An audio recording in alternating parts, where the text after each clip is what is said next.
কোনো সিরিজ যদি জিততে হয় এবং সেই সিরিজটিতে যদি ভালো কিছু করতে হয়, তাহলে টিমের প্রায় প্রতিটা প্লেয়ারকেই ভালো পারফরমেন্স করতে হয়। যেটা আমরা দেখলাম ভারত এবং ইংল্যান্ডের বিরুদ্ধে এই টেস্ট সিরিজটিতে। এই সিরিজটিতে ভারতের হয়ে ব্যাটসম্যানরা যেরকম ভালো পারফরমেন্স করেছে, প্রচুর রান করেছে, ঠিক তেমনি বোলাররাও কিন্তু ভালো বোলিং করেছে, প্রচুর উইকেট নিয়েছে। যেখানে শুভমান গিল ভারতের হয়ে সবথেকে বেশি ৭৫৪ রান করেছে এবং সে ম্যান অফ দ্য সিরিজও হয়েছে। এছাড়াও বন্ধুরা রাহুল ৫৩২ রান করেছে, রবীন্দ্র জাদেজা ৫১৬ রান করেছে। এছাড়াও ঋষভ পান্ট ৪৭৯ রান করেছে, যদিও ঋষভ পান্ট শেষ ম্যাচটি খেলেনি। যদি সে শেষ ম্যাচটি খেলতো তাহলে তার রান আরও বাড়তো। এবং ইয়াশাস্বী জয়সওয়াল ৪১১ রান করেছে এবং সবথেকে গুরুত্বপূর্ণ রান করেছে ওয়াশিংটন সুন্দর ২৮৪ রান।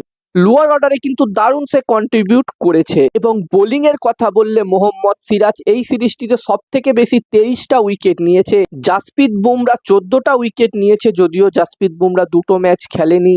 এবং বন্ধুরা প্রসিদ্ধ কৃষ্ণাও আমরা দেখলাম শেষ ম্যাচটিতে দুর্দান্ত বোলিং করেছে, সেও ১৪টা উইকেট নিয়েছে এই সিরিজটিতে। এবং আকাশদীপ ১৩টা উইকেট নিয়েছে। এছাড়াও ওয়াশিংটন সুন্দর এবং রবীন্দ্র জাদেজা এই দুজনেও উইকেট নিয়েছে।